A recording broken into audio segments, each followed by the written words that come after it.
este país, el de los vascos. Una tierra de contrastes, una tierra de bellezas singulares, una tierra para ser vivida y disfrutada. Una tierra de contrastes, sí, en lo que al paisaje se refiere, pues lo componen 3 territorios históricos con distintas orografías. 3 territorios históricos similares, pero a la vez tan distintos que tienen sus propias características y realidades. Guipúzcoa, el territorio del alma errante, como el de tantos y tantos hombres que, salidos de sus entrañas, se hicieron a la mar en busca de prosperidad, fama y gloria. Porque en el fondo, el mar ha sido desde siempre el referente de estas gentes guipuzcoanas.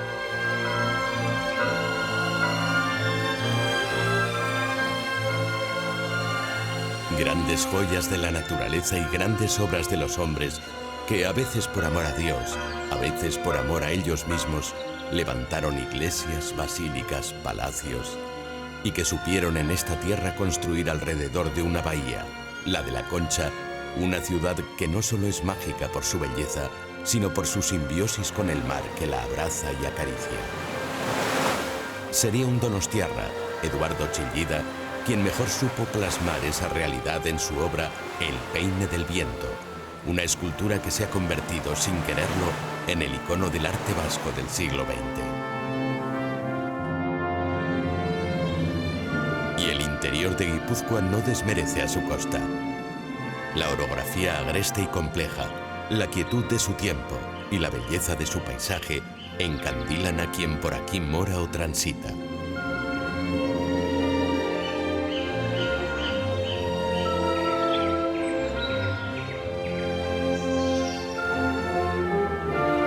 El otro territorio histórico costero es Vizcaya, un territorio que se lanzó a la conquista de lo imposible, pues fue capaz de cambiar su aspecto, su cara, su realidad en las zonas urbanas que, fruto de la desindustrialización, quedaron desoladas. Vizcaya y su capital, Bilbao, se lanzaron a la conquista de lo imposible cuando sus gentes creyeron que todo era posible, y en ese afán aventurero y emprendedor de su carácter, levantaron un nuevo templo, esta vez para el arte, que se ha convertido en el edificio más importante del siglo XX. Es el Museo Guggenheim de Bilbao.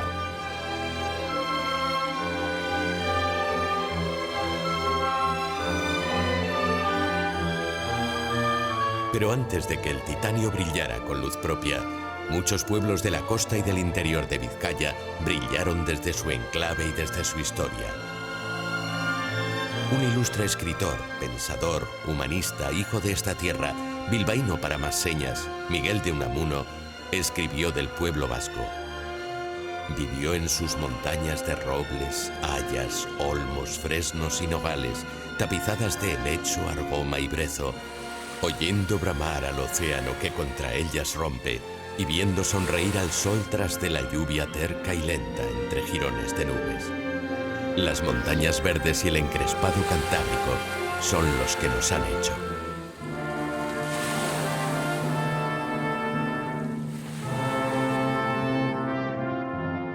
Hay un territorio histórico más, Araba, Álava, la luz que emana desde el interior.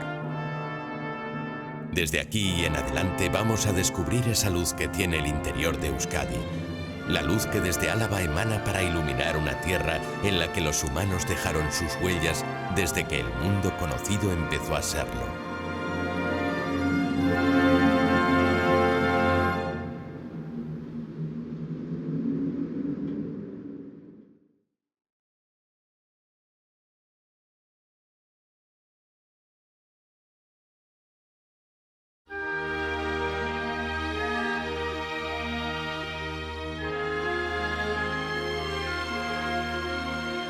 Álava es tierra de contrastes.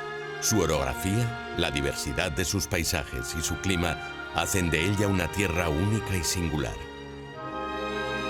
Vamos a hacer un viaje por esta tierra alavesa. Un viaje para conocer esa Álava que ha forjado el paso inexorable del tiempo y transitar por los lugares que solo el trabajo abnegado y silente de siglos, milenios quizás, ha podido crear. Contra lo que mucha gente pueda pensar, Álava es tierra de montaña. No en vano la atraviesan 3 cadenas montañosas.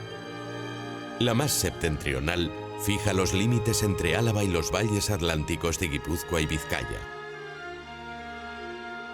Entre estas sierras del norte y una segunda línea de montañas que atraviesa la zona media del territorio, se extiende una planicie denominada Llanada Alavesa.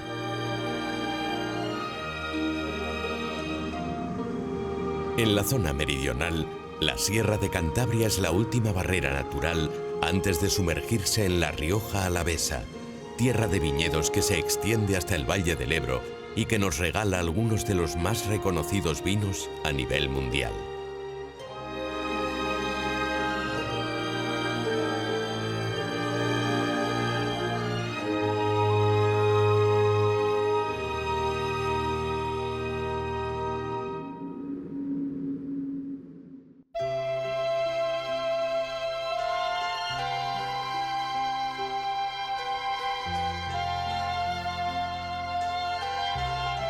La gran diversidad de paisajes está bien representada aquí por enclaves y parques naturales. 5 parques naturales atesora el territorio histórico de Álava. 3 parques naturales limitan con los territorios históricos de Vizcaya y Guipúzcoa: Gorbeia, Urkiola y Aizkorri-Aratz. Los otros 2 son Valderejo e Izki y se caracterizan por acoger importantes especies animales y vegetales entre una naturaleza espectacular por su belleza y exuberancia, y ofrece al visitante paseos espectaculares, como los que recorren el desfiladero del río Purón y Corres.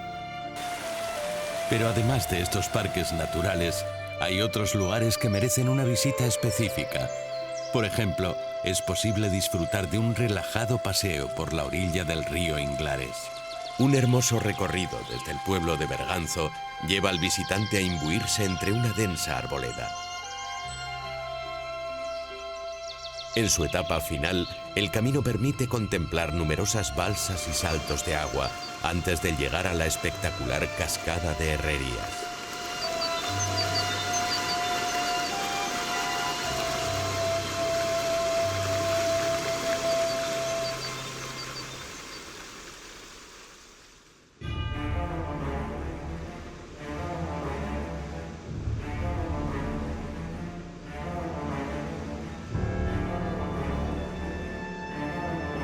Porque Álava es tierra de agua también.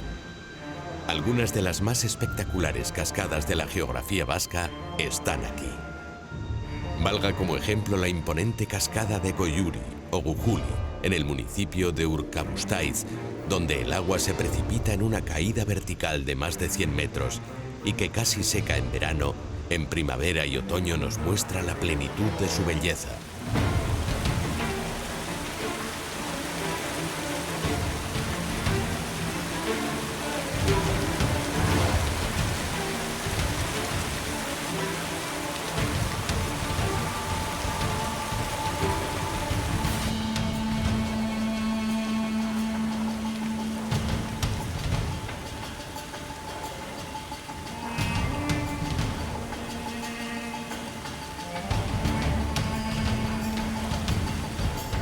El río Nervión, río importante ya que atraviesa Vizcaya dejando vida e historia viva de Bilbao y sus municipios aledaños, es en realidad un río alavés. Nace en el noroeste de Álava, en la confluencia de los límites de Vizcaya y Burgos, entre los bosques de la Sierra de Gibijo. Sus aguas recorren el cañón de Délica, donde se ubica un mirador que permite al caminante deleitarse con una preciosa vista de la caída de agua de 220 metros en vertical y que, como su homóloga de Gujuli, posee poca agua en verano y plenitud de belleza en las estaciones húmedas.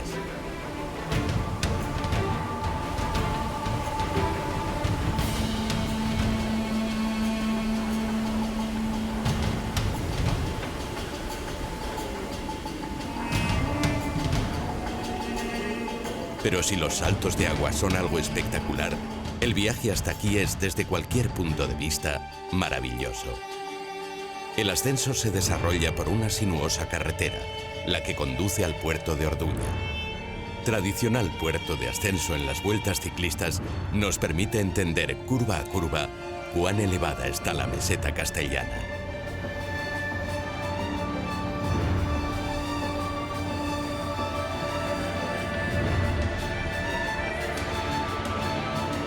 No muy lejos podemos encontrarnos con el monumento a la Virgen de la Antigua, enclavada ya en la provincia de Burgos.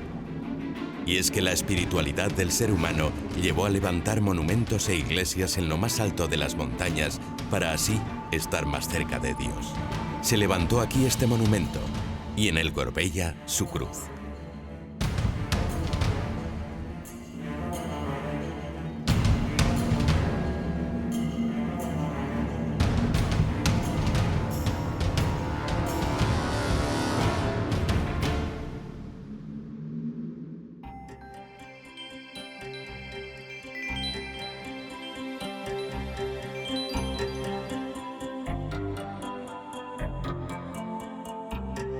El viajero, siempre interesado, quiere descubrir cuán antigua es la civilización del lugar por el que transita. Quiere saber y descubrir cómo vivieron aquellos primeros pobladores y qué queda de sus civilizaciones.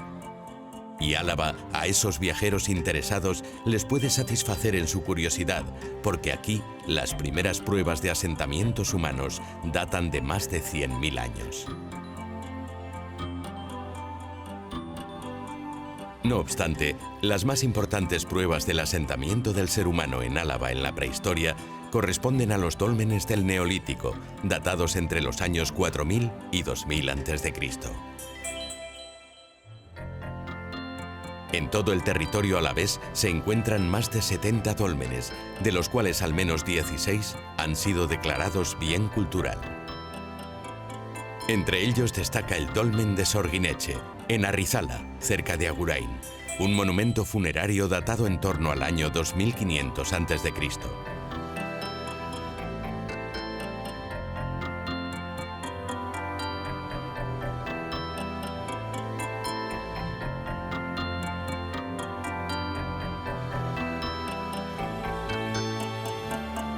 Más al sur, en el municipio de El Villar, en La Rioja alavesa, se halla el denominado Dolmen de la Chabola de la Hechicera, que, descubierto en 1935, alumbró restos humanos y numerosos objetos que actualmente se encuentran custodiados en el Museo del Poblado de La Hoya, en La Guardia.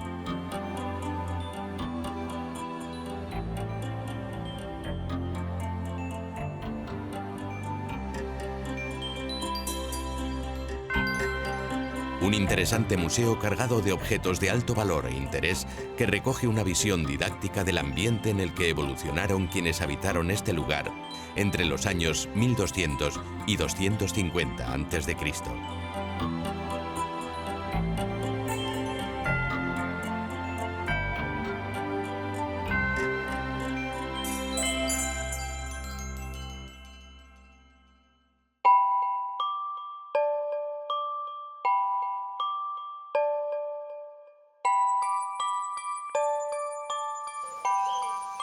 El poblado que da nombre al museo es uno de los yacimientos arqueológicos más importantes de la comunidad autónoma vasca.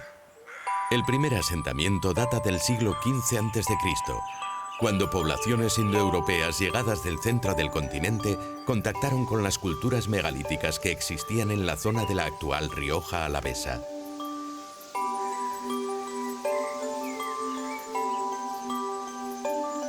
En la actualidad, un paseo por La Hoya permite no solo conocer los modos de vida de las edades del bronce y del hierro, sino también sentir la sensación de recorrer sus calles y plazas. También en La Guardia, el estanque celtibérico de la Barbacana, construido hace 2100 años, se puede considerar el mayor estanque construido de la Edad de Hierro que existe en Europa.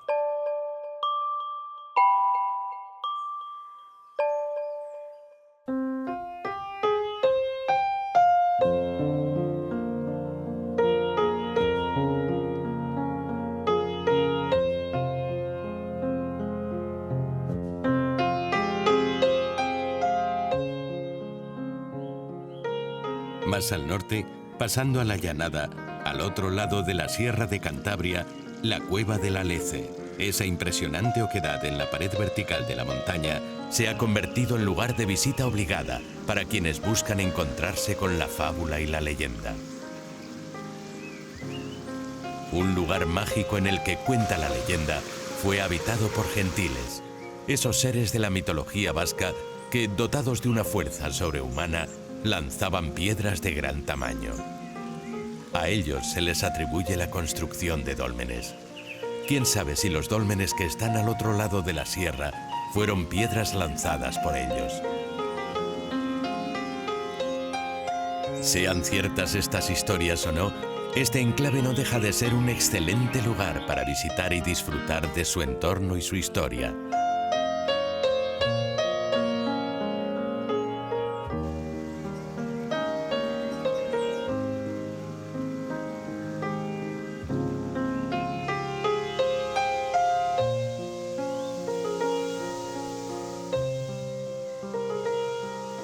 Y no muy alejado de la cueva del Alece, en Alegría Dulantzi, descubrimos el castro de Enayo.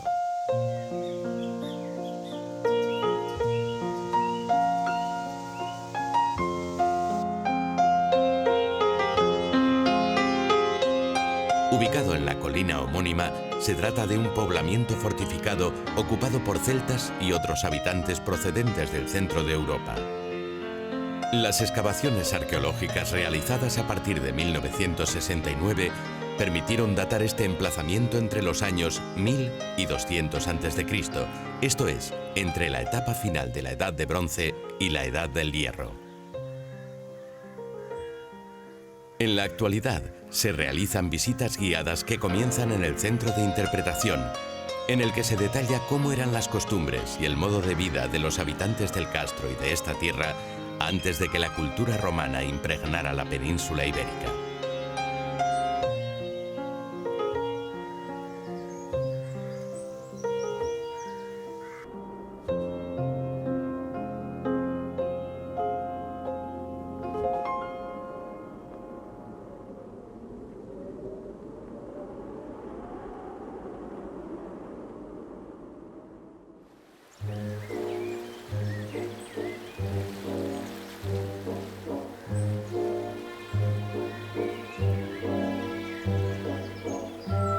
La paulatina romanización de Álava comenzó en torno al siglo I a.C., cuando tribus prerromanas de autrigones y verones asentados en el territorio solicitaron ayuda a Pompeyo frente a Sertorio.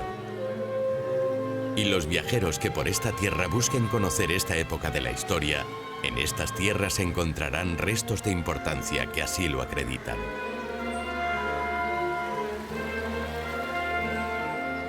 La ocupación definitiva no tuvo lugar hasta el año 29 a.C., cuando los romanos, al asentarse en el actual territorio alavés, se aseguraron el dominio de la frontera con los cántabros antes de iniciar la ofensiva contra estos. A partir de este momento, la presencia romana en Álava es muy notable, quedando patente en la construcción de calzadas, campamentos militares y villas como Espejo o Añastro y ciudades como Iruña-Velella.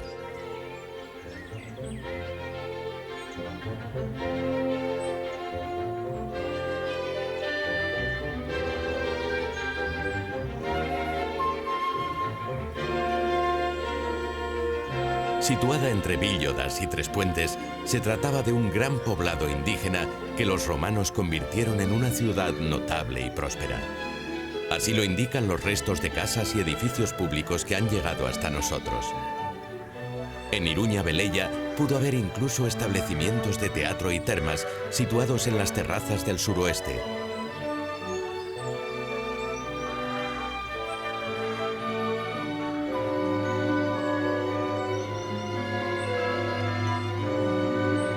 El paso por sus inmediaciones de la calzada Burdeos-Astorga, por la que había un fluido comercio de productos como aceites y vinos, contribuyó a su expansión. Finalmente, como consecuencia de la crisis que comenzaba a padecer el Imperio Romano, se convirtió a finales del siglo III en una ciudad fortificada, que sería abandonada a mediados del siglo V.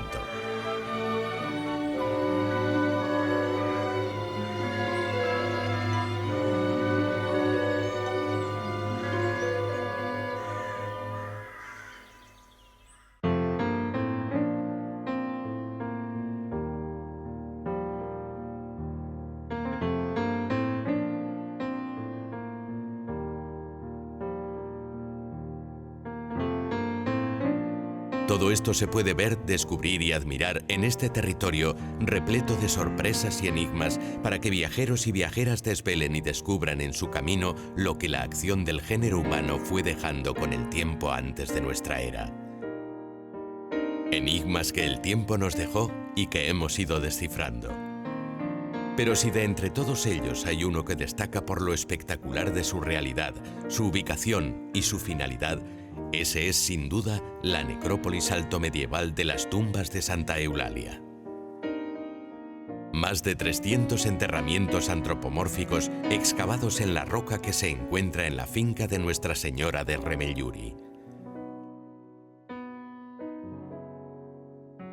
Visitar este lugar enclavado en un paisaje de extraordinaria belleza, como es el del viñedo alavés, es encontrar otro de los enigmas que el tiempo en esta tierra nos dejó y que fascina y sorprende a partes iguales.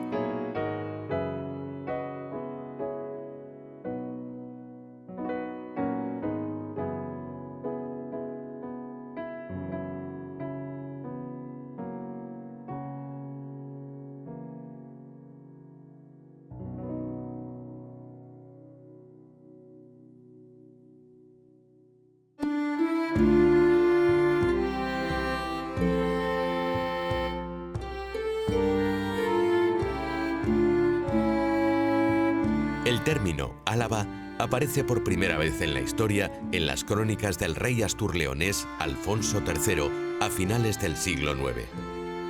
A lo largo de la etapa medieval, Álava era un territorio de frontera, objeto de continuas disputas. Las contiendas entre los diferentes reinos quedaron reflejadas en fortalezas y castillos emplazados en montes y colinas, sobre todo en la frontera del Ebro. Fue sucesivamente un espacio de incesante lucha entre el Islam, Asturias, León, Castilla y Navarra.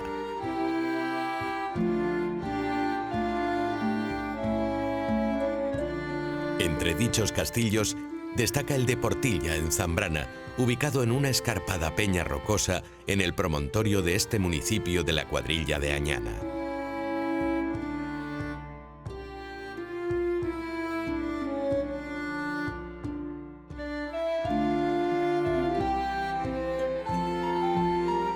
Fue posiblemente construido en la primera mitad del siglo XI por el monarca pamplonés Sancho Garcés III o por su hijo García Sánchez III, convirtiéndose con el tiempo en un importante enclave defensivo. Según algunos expertos, el castillo de Portilla está presente en el escudo de Álava, junto a una espada y un león rampante y el lema tradicional del territorio histórico, que es toda una declaración de intenciones: en aumento de justicia contra malhechores.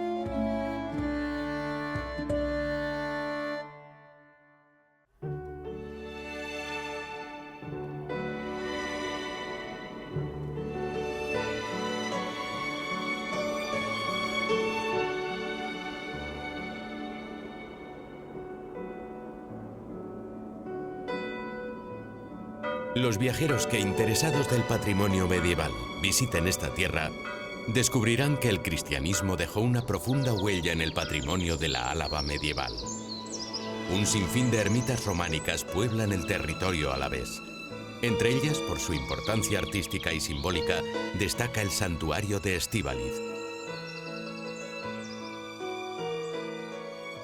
Comenzada a construir en el siglo XII, acoge la imagen románica de la Virgen de Estíbaliz, patrona del territorio histórico de Álava. En un entorno natural que invita a la paz y la contemplación, todavía hoy se puede disfrutar de su hermosa arquitectura.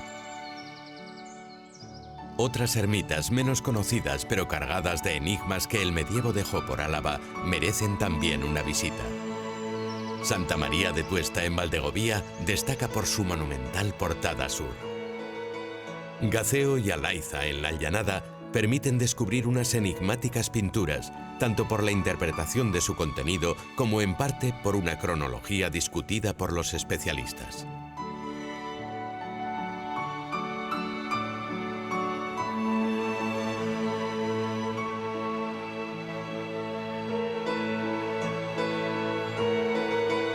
La Basílica de San Prudencio en Armentia fue sede del primer obispado existente en la provincia. El edificio actual corresponde a finales del siglo XII, aunque en el pórtico aún pueden observarse restos de la primitiva portada románica.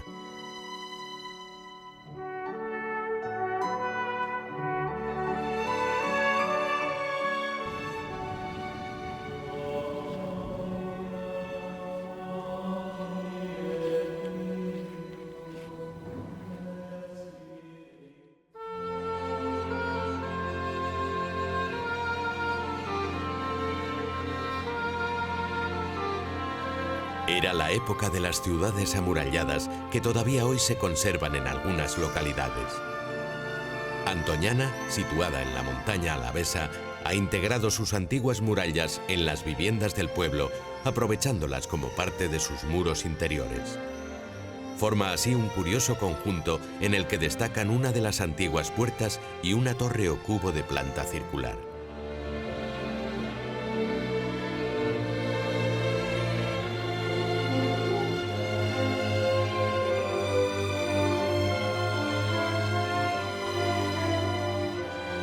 Labraza, en el oriente alavés, destaca por su muralla y las torres cúbicas defensivas que protegen un interior de claro aroma medieval. La muralla ha ganado el Premio Mundial de Ciudades Amuralladas, otorgado por el prestigioso Consejo Ejecutivo del Círculo Internacional de Ciudades Amuralladas.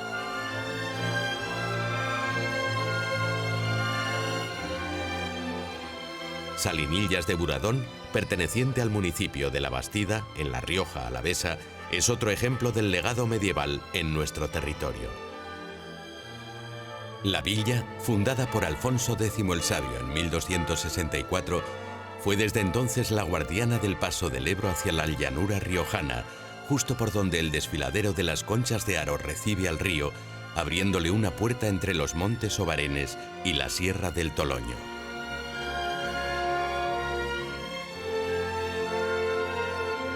La pequeña meseta que ocupa la villa le proporciona ventaja defensiva y sirve de balcón sobre el valle del Ebro. Aquí, viajeros y viajeras pueden contemplar la maravilla de la fusión del tiempo y la naturaleza y de cómo la acción humana se ha adaptado a ella.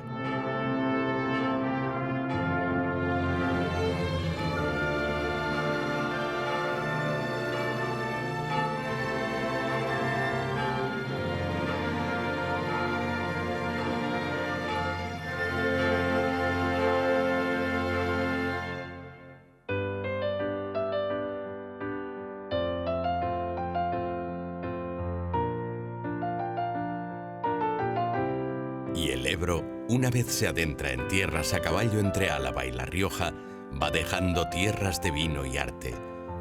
Muy cerca del cauce del río, elevada sobre un altozano, La Guardia conserva aún la estructura medieval de su edificación.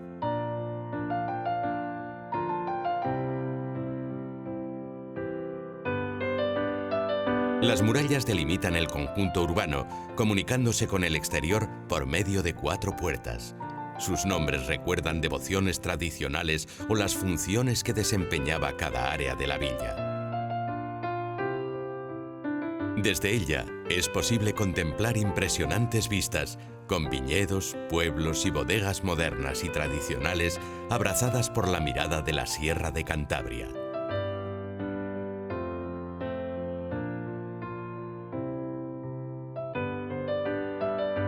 En el casco urbano destaca la grandiosa iglesia de Santa María de los Reyes, un auténtico tesoro escondido con su pórtico gótico del siglo XIV, policromado en el XVII, que aún muestra todo su esplendor a los visitantes. La decoración alterna personajes de la iconografía cristiana con adornos vegetales. El hecho de que la policromía se conserve íntegra en la actualidad da carácter único a un templo que viajeros y viajeras con interés no pueden dejar de visitar.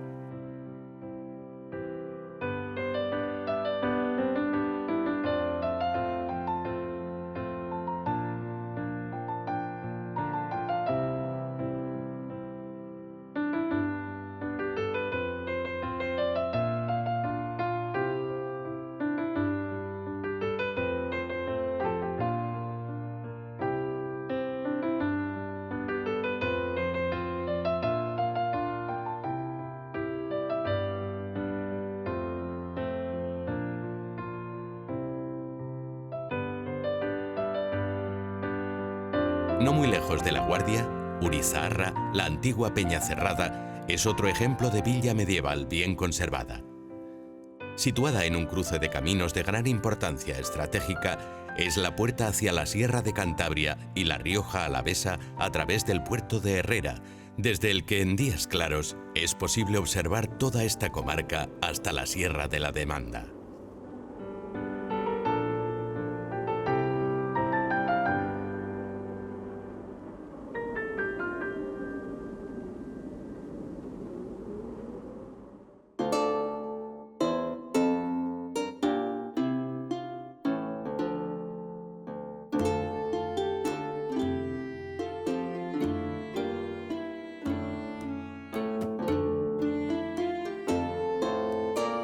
Agurain Salvatierra conserva trazos de su historia medieval.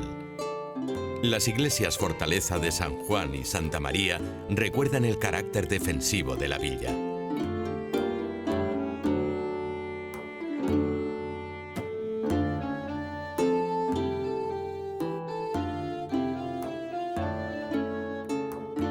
El casco histórico incluye un buen número de edificios señoriales. Muchos aún conservan sus escudos de armas. Y no muy lejos de Agurain Salvatierra, el municipio de Zalduendo cuenta también con varios palacios singulares, como el de La Zarraga, diseñado en la segunda mitad del siglo XVI, que en la actualidad es sede del Museo Etnográfico de la Villa y que no es el único en el territorio.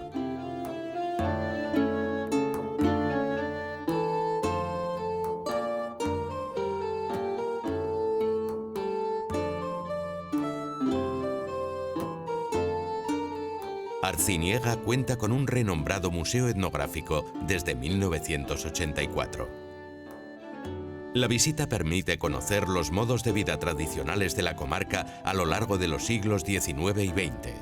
Herramientas agrícolas y artesanales, objetos de la vida cotidiana, espacios, vestimentas, comida, deporte, religiosidad, taller de vehículos e incluso medios de entretenimiento, como el cine primitivo.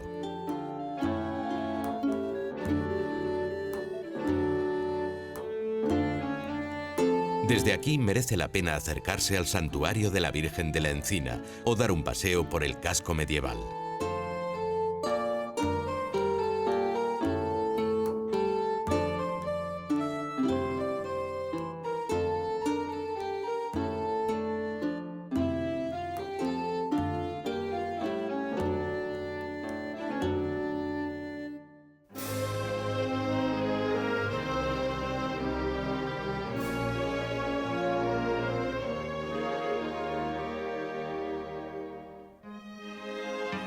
Cerca de Arciniega se puede visitar el Palacio de los Ayala, que es de estilo gótico, fue construido en el siglo XIV y en su día fue residencia de este importante linaje alavés.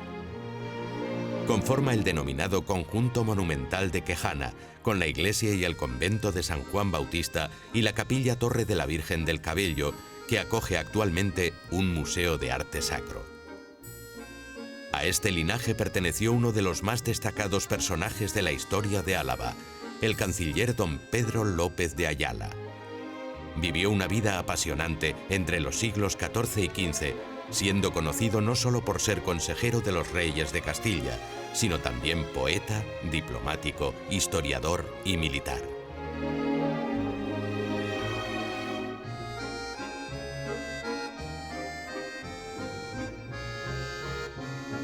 Y a apenas unos kilómetros de distancia, que para viajeros y viajeras con interés en estas historias no son nada, merece la pena conocer la imponente Torre de Murga en el municipio de Ayala. Fue construida en el año 1272 y hoy está envuelta parcialmente por un palacio que se levantó en el siglo XVI.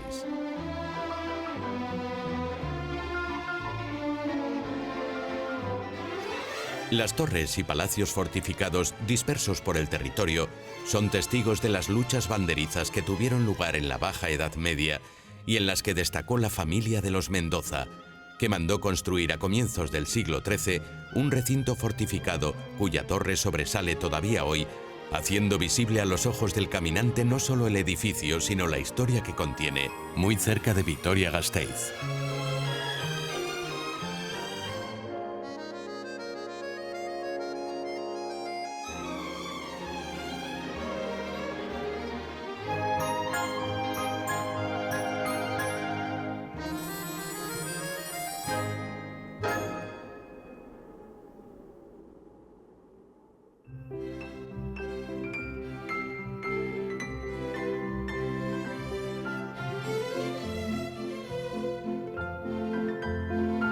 Y es que el patrimonio medieval del territorio alavés es largo e importante. Mucho es el legado que viajeros y viajeras pueden disfrutar en esta tierra. Sirva como ejemplo la Casa Torre de los Barona, la única fortaleza militar en Álava que aún mantiene su foso, en Valdegovía. Al parecer, existió una primitiva torre de madera que fue sustituida por la actual en el siglo XIV. Un siglo más tarde se incorporó el palacio gótico renacentista. Cuenta la leyenda que el apellido Barona fue concedido en el siglo XII por el rey castellano a María Ruiz Pérez que, vestida con armadura de varón, defendió la causa de Alfonso de Castilla y doña Urraca frente a Alfonso I el Batallador. En la actualidad, la torre, en la que aún reside la familia Barona, puede visitarse tras ser restaurada por la Diputación Foral de Álava.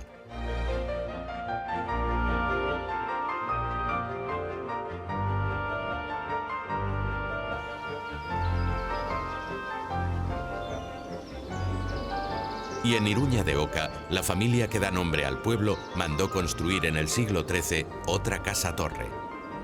Siglos más tarde, cuando la paz llegó a la zona, los iruñas se trasladaron a Vitoria-Gasteiz, donde levantaron la torre de Doña Ochanda y cedieron su anterior palacio a una orden religiosa.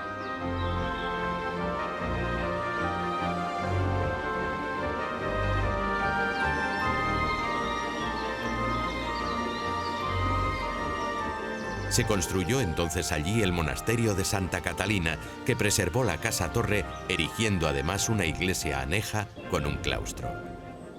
En 1835, la desamortización de Mendizábal obligó a los monjes a abandonar la propiedad, que quedó totalmente abandonada. Por fin, en 1999, el ayuntamiento recuperó la zona para transformarla en un jardín botánico que vio la luz en 2003.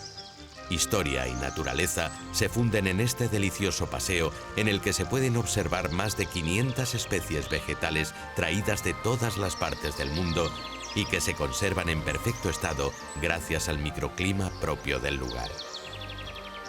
Un verdadero lujo para la vista y los sentidos, que fue escogido como primer parque estelar Starlight del mundo en 2015, ya que es un espacio magnífico para llevar a cabo observaciones astronómicas.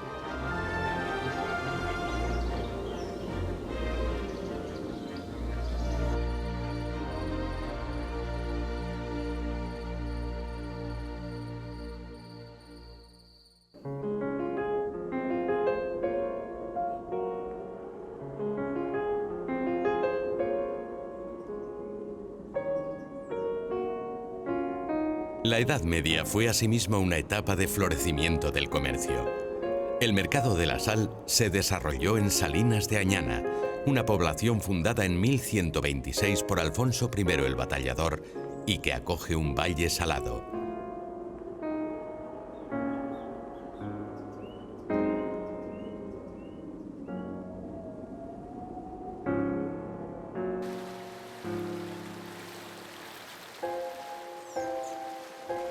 Y quien descubre este enclave siempre se pregunta, ¿cómo es posible que aquí, tan lejos del mar, haya unas salinas de tal importancia?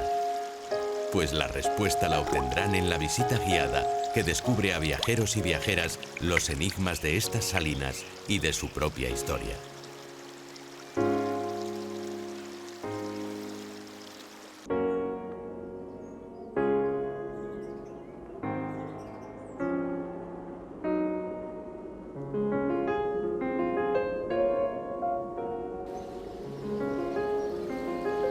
Muy cerca, en Lantarón, se encuentra el lago de Caicedo-Lluso, que destaca por ser el más profundo de Euskadi y provee de agua salada al valle de Añana.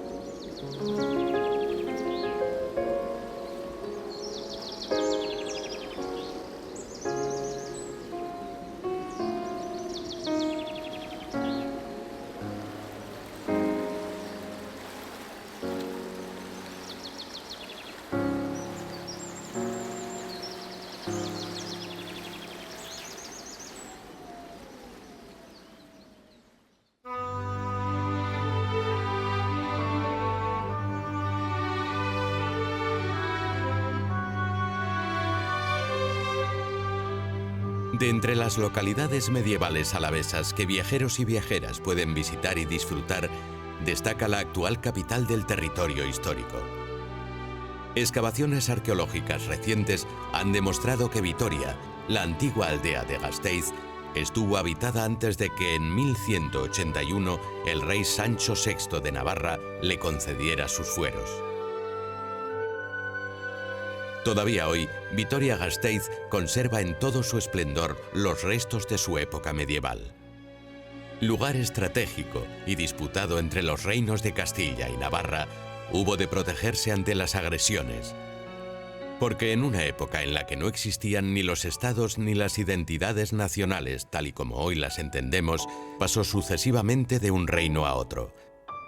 Y para defenderse, la ciudad construyó en el siglo XI una muralla defensiva que, tras años de abandono, ha sido recuperada y forma parte de las muchas visitas guiadas al casco histórico que se realizan para las cada vez más abundantes visitas.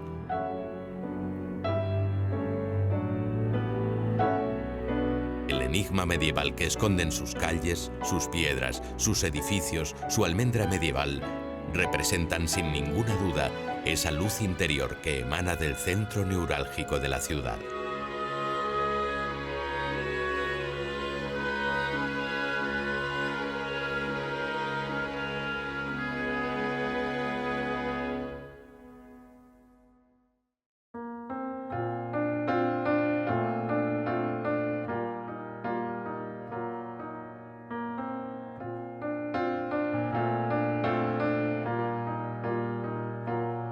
La almendra medieval esconde, para ser descubierta por quien la visite, una atractiva arquitectura religiosa gótica bajo medieval con iglesias que conforman las 4 torres, símbolo de Vitoria-Gasteiz.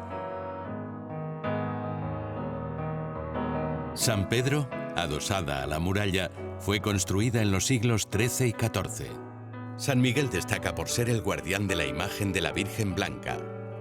San Vicente es el único ejemplo local de iglesia gótica de salón, con 3 naves de la misma altura. Pero sobre todo en lo alto de la almendra vitoriana sobresale la bella Catedral de Santa María.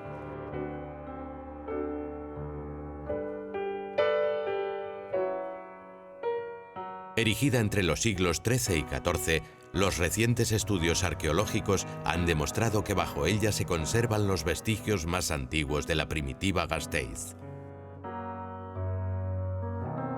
Fue colegiata hasta 1862, cuando se fundó la diócesis de Vitoria, que hasta 1950 abarcó las 3 provincias de la actual comunidad autónoma vasca, obteniendo entonces la categoría de iglesia catedral. Su restauración, bajo el lema «Abierto por obras», se convirtió en auténtica imagen de marca de un proyecto muy original que recibió en 2002 el premio Europa Nostra, el galardón europeo más importante en materia de patrimonio cultural. Esta posibilidad que brinda la catedral con su lema «Abierto por obras» ha permitido a miles de personas conocer los entresijos de la construcción de una catedral. Y si aquellos viajeros y viajeras que la visiten han leído Los pilares de la tierra de Ken Follett, podrán encontrar aquí, sin serlo, la base misma de la historia de la novela.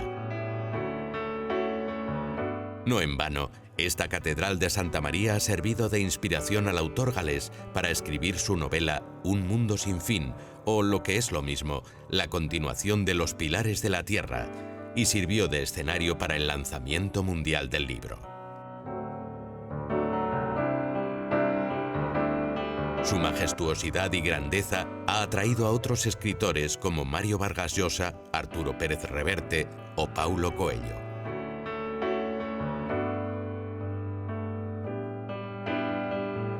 Hoy sigue siendo objeto de trabajos de restauración e investigación, pero el interior del templo ha sido ya terminado, lo que permite a los visitantes disfrutar de un espacio que rezuma historia y espiritualidad por los 4 costados.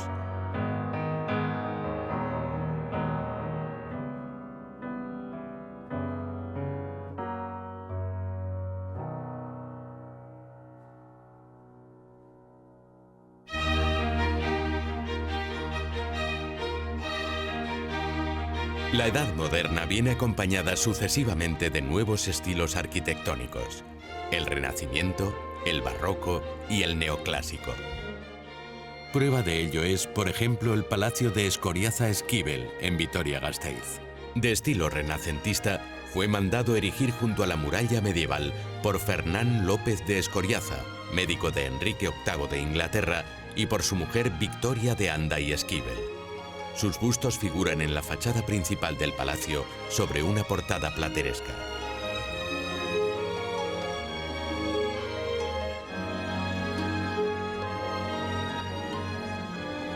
Fuera de la ciudad de Vitoria-Gasteiz destaca la Casa Palacio de los Samaniego, en La Guardia, que, construida en el siglo XVII, vio nacer en 1745 al fabulista y escritor ilustrado Félix María de Samaniego, cuyo busto preside el Paseo del Collado de esta localidad.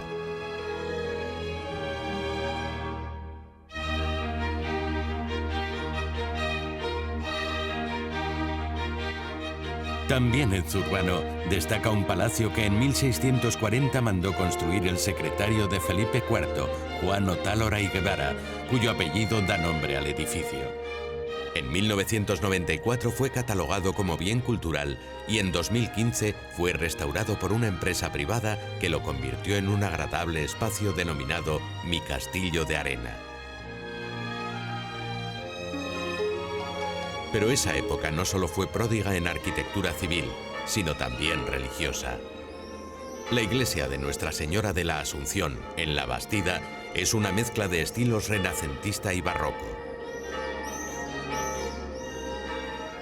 En la montaña alavesa, la iglesia de San Vicente de Arana se caracteriza por tener planta de cruz griega y por su doble altar superpuesto con un decorado arco rebajado. Más allá de su valor arquitectónico, su belleza destaca aún más por el lugar en que se encuentra. En una comarca alejada de las grandes vías de comunicación que ha conservado su encanto tradicional en medio de un paisaje de montaña ideal para las personas amantes del excursionismo o de la bicicleta.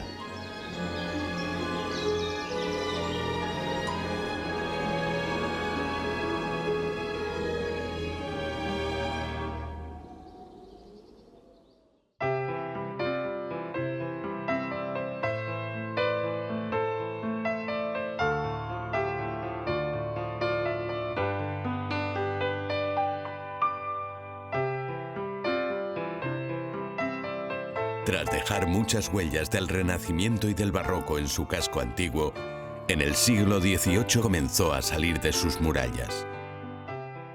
La Vitoria neoclásica fue diseñada por Justo Antonio de Olaguíbel, un arquitecto que, junto a la entonces denominada Plaza Vieja, actual Plaza de la Virgen Blanca, construyó la Plaza Nueva. Es un espacio porticado que en una de sus fachadas acoge al ayuntamiento de la capital alavesa.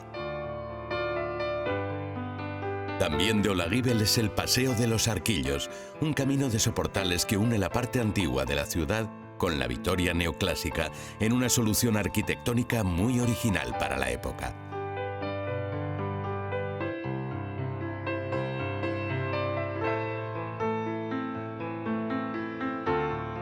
En la capital, otros edificios neoclásicos destacados son la fachada del convento de la Magdalena o la Casa Solar de los Díaz de Espada en Armentia, que acoge a día de hoy la denominada Casa de San Prudencio, el patrón de Álava. Una Álava que a principios del siglo XIX, cuando estos edificios llevaban muy poco tiempo en pie, estaba a punto de entrar en una nueva y decisiva etapa de su historia.